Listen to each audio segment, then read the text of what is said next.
Greetings, Warriors. Back with another episode of Vigor Warriors 2 and the 1% Club. Hope you guys are having a great evening. I'm up in my attic here and I'm going to do a couple of videos before I go to bed. But I want to first thank everybody for comments and subscriptions and donations. I appreciate that a great deal. We're moving ahead. I'm trying to kind of expand a little bit of what I'm doing.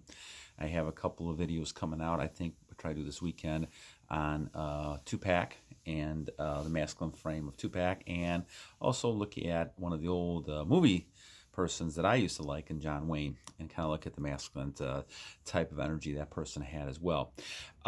If you have people that you want me to kind of look at and either send me a link, I can examine that, or actually kind of I'll look up information if we have to. I want to do it on Gandhi as well, but I have to kind of get more information on Gandhi before I can actually go ahead and kind of answer a couple questions people had about Gandhi. But I want to kind of give you examples of masculine frame and people who have masculine energy to be able to kind of see the difference between what you're seeing with other people and what happens when you're on retention. I'm not saying all these people are on retention. I don't know, but I do know that you can see signs of that based on the energy they have.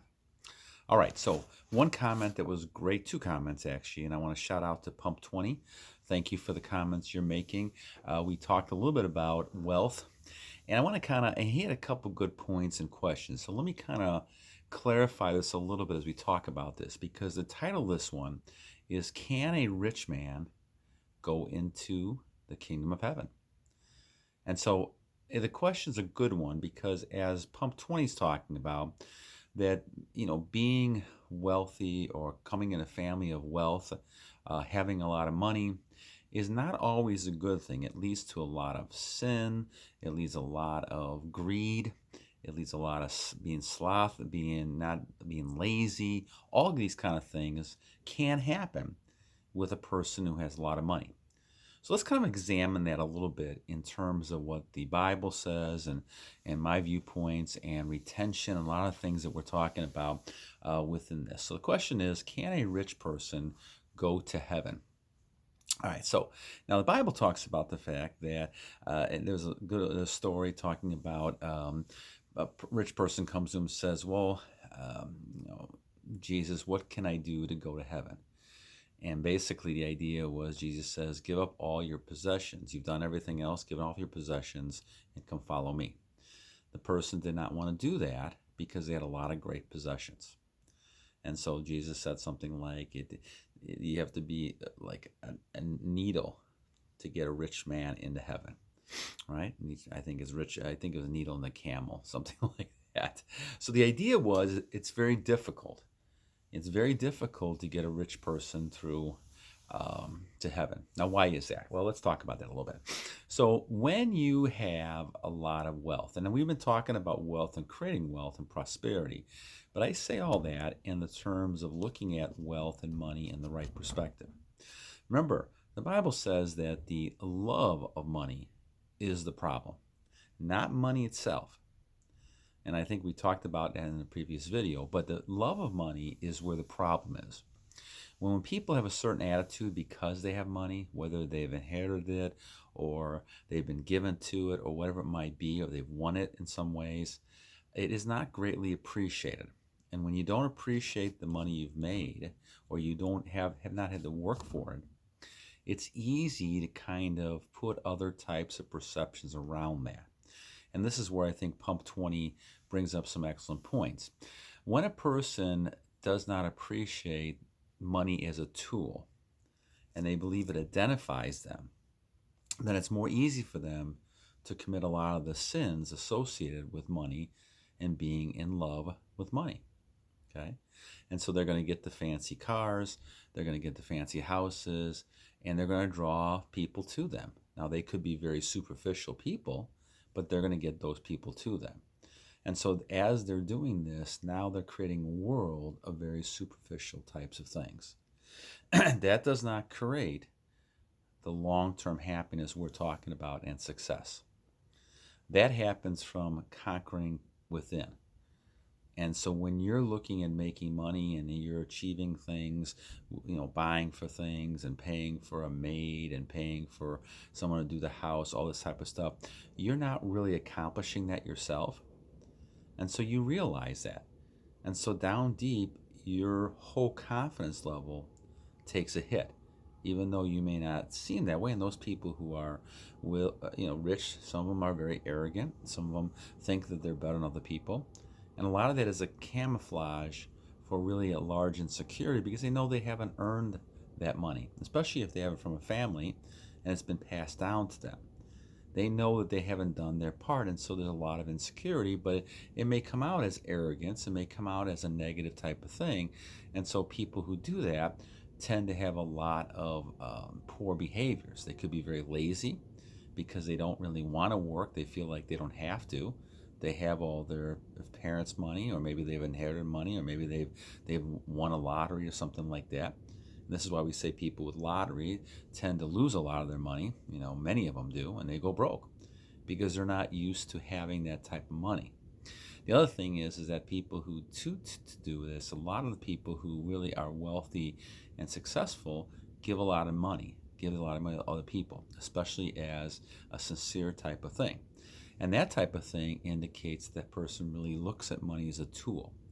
They look at it to try to accomplish things. Now, that's a great person. A person who gives 1/10 of their salary away and maybe give it to contributions to the poor, give it to the churches, give it to people, allow them to use that money to help other people. And this is kind of what I feel is the best solution, to give money to other people that you've made. Now, obviously, you make a lot of money. You can always give 1/10 of it. Now, it takes a lot of courage and a lot of faith to be able to say, I'm going to give 1/10 of my earnings at the beginning to be able to live through the month and do those type of things. It's not easy. As I said, this is one of my struggles, and probably why I've not been as avarice and as abundance as I probably should be, because I'm not really following that law as well as I should. I'm going to continue to try to do that as time goes on. But I think the idea is that you really want to be able to give 1/10 back to the Lord. And that's an important type of thing to follow. So going back to what Pump 20 is saying, he is exactly right. A lot of people tend to go into a lot of poor behaviors because of the money. They feel the money should give them to some kind of superior type of being because they have money. And this is so wrong, and a lot of people follow that guidelines, and they find out the hard way that it's not true. And when that happens, all of a sudden now they're lost, not sure what's happening. And you see a lot of people who end up getting into large depression as they're taking pills, they're drinking a lot. Even though they have tons of money and they're really supposed to be happy, they're not happy within. And this is why you end up seeing more suicides from people who are rich than people who are poor.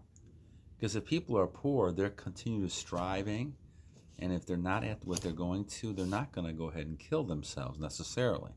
Now, yeah, they may get hopeless, and this is Satan takes advantage of that depression, but they're not the point. I mean, they're fighting. They're a fighter. They're going to continue fighting. While a person who has everything, who's wealthy, may not be able to handle this when things go poorly, and all these behaviors, laziness, arrogance, all these type of things that we talk about. That they have people, they can do anything. They can use their money to buy anything. And they get into sinful affairs and drinking and drugs, all these type of things, because they feel like they're superior because they have money.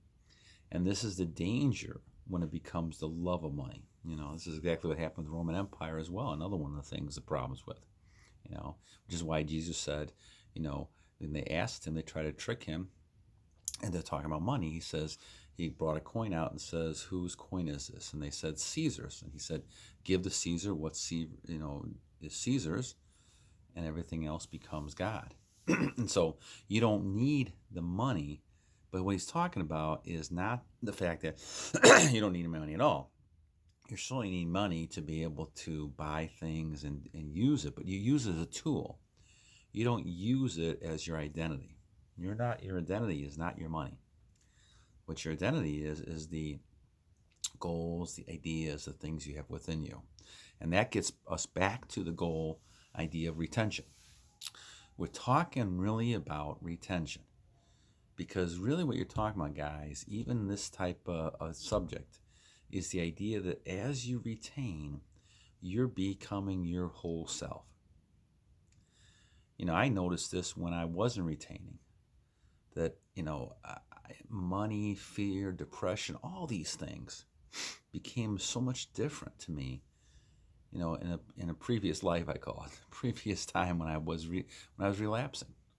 Now that I'm not doing that, the money to me is a nice tool to have, to use to get things done, and obviously to pay bills and do things like that. But the idea is that you're not identified by money. Now, is that a hard thing to fight against in a society? Of course, because everybody is associating with money and being rich and those type of things, right? And people will have a bunch of credit cards to show that they have things. Keeping up with the Joneses is the old saying people use, right? And you see it at Christmas time all the time, right?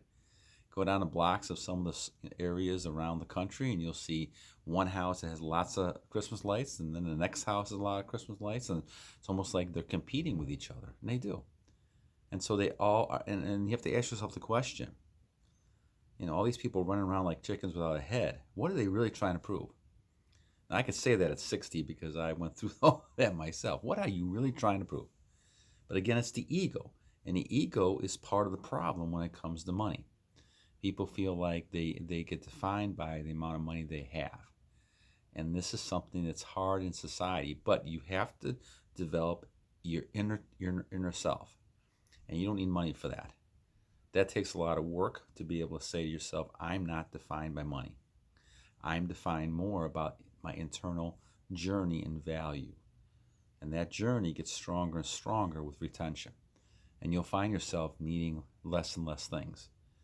As time goes on, you feel like these things you need are really not that important. They're nice to have, they're nice hobbies to do, things to look at, but the thing is you look at them differently. I'm into my day I think it's 5:15 and 40 days of monk mode, and I'll tell you, I look at things totally differently. Even in the 40 days I've had this now. And the idea is that you want to continue to look at things clearly. And these things like money and other things like that, you don't need it. Society tells you you don't need. It goes back to the matrix, guys. Most people are taking the blue pill. Now, there's been a movement, as we see in society, people are taking the red pill. But this is another one of those areas that you should be taking the red pill. The idea is now don't listen to what society's telling you about, relapsing and all this other stuff. To me, that makes you weaker. And you can either agree with me or disagree with me. And I know that my 1%ers know the effects it has on you. Whether scientific proof is out there or not, you can see it by your own behaviors and things. And I can tell you after 515 days and, looking at, 40 days of monk mode, there's no doubt in my mind, this is what I should have been. And I was like this up until I was like 12, 13 years old, until I started getting to some bad behaviors because I thought that's what society wanted. All right, so Pump 20, great questions. A shout out to you. And I hope I address this a little bit more. But a rich person can get into heaven. It's hard. But if you look at money as a tool and you give back to the Lord and you give to other people, it's possible. Anything's possible with the Lord. But you have to have a relationship with the Lord to be able to do this. All right, guys, until next time, battle on.